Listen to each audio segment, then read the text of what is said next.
from Los Angeles, California. Please welcome Paris Hilton. Paris, thank you so much for joining us.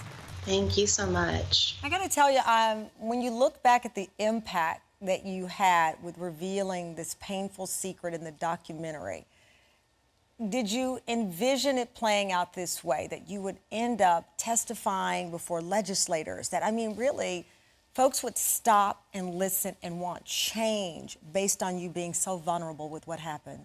Did you picture it this way? Definitely not. That was not the original premise of the film. I just felt like I had been misunderstood for so long and underestimated, and I just wanted to show the world just how hard I've worked and what I've created and just show who I truly am. But I just became so close with the director that I really felt that I could tell her anything, and I really opened up to her in ways that I never have with anyone before. And I had no idea how the world was going to react, but it's just been overwhelming with love and support. And now to see just me using my voice and what its impact it's made on saving children is just really incredible. And I've never been prouder of anything in my life. You know, that is so beautiful to hear, because you've had so many things that you've accomplished, but this now is the thing you are most proud of. You mentioned that the director of the documentary was able to gain your trust and you were able to open up. When you first opened that door, do you remember what it felt like for the first time to tell anyone what was happening there?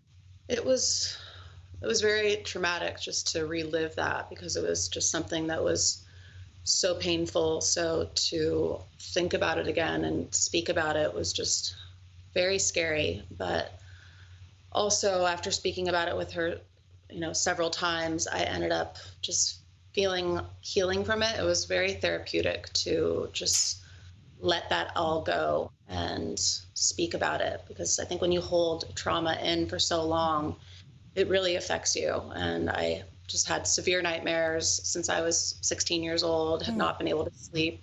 And after doing this film and really talking about all this, I no longer have nightmares, and it's just been the most healing experience ever. You talk about people not knowing, and as I said at the beginning of the show, who people think you are or should be. Before this documentary, I think people would have bet the whole farm that they knew Paris Hilton.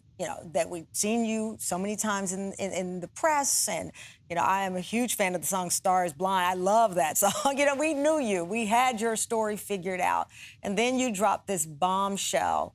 And you also reveal that some part of what you were presenting was a character, that it really wasn't you. I'm curious why you saw that other side of you, or the side we thought we knew, as a character.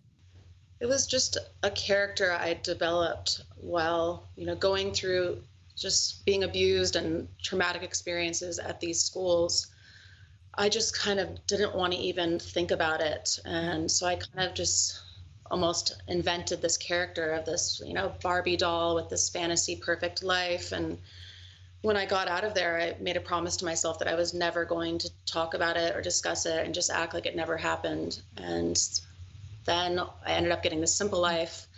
And from there, I just really had to play the character, and then continuing to do that. And then I just kind of got used to it. I think it was almost like a mask, Right. just to hide behind, because I was feeling a lot of pain inside and I didn't really know what to do about it. So I just tried to act like I was someone else. Well, the arc of this is incredible, because you then get the documentary out. People know, as we showed, you were testifying at the Utah State Senate. And then I open, a magazine, and it's like, now she's getting married and she's talking about freezing her eggs.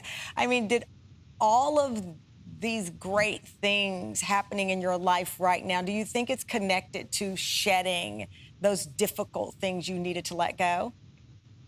Definitely. I just feel with everything I had went through, I didn't trust anybody, and I had these huge walls around my heart and everything. And to finally have those walls, tear down, and met the man of my dreams. And when I watched the documentary, I was just, it ends and I'm single, I'm alone, I'm just sad. And now, like a year later, I'm never been happier in my life, and can't wait to have babies and start a family and just move on to the next phase of my life, because I I'm just so excited for that. And I'm just happy I found the perfect partner to do that with.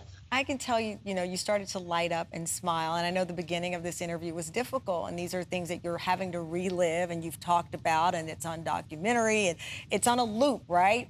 And then you get to the Disney ending, so to speak, where Yes. you have the fairy tale that many people thought you were living. And now it's actually real. And I see the joy in your face. I've never been happier. And I really do believe that everything happens for a reason and timing is everything. And I wouldn't have been ready for this type of love, even 2 years ago. So I'm just so grateful just for doing this documentary and opening up in so many ways. And it's just changed my life, and I am changing other children's lives. And it's Yeah. really incredible. Well, I think that's inspiring too, where you talk about that without the documentary, you wouldn't have been able to pull down these walls and then find this love. What was that like? And you had a lot of women who are watching, a lot of men who are watching who can't let someone in because of those walls. What did it feel like? Or how did you know, I guess I should say, that he was the one once the walls came down? I just, since our first kiss, we just like kissed, and it was like this magical electricity that I'd never felt before. And I was like, he is the one. And then from that moment, we've literally never spent a night apart. We've been just glued to each other. And it's just, I've never been like that with anybody before, not even my friends. I've never been really that close with people. And Yeah. to finally trust someone and let them in is just such a beautiful and magical feeling.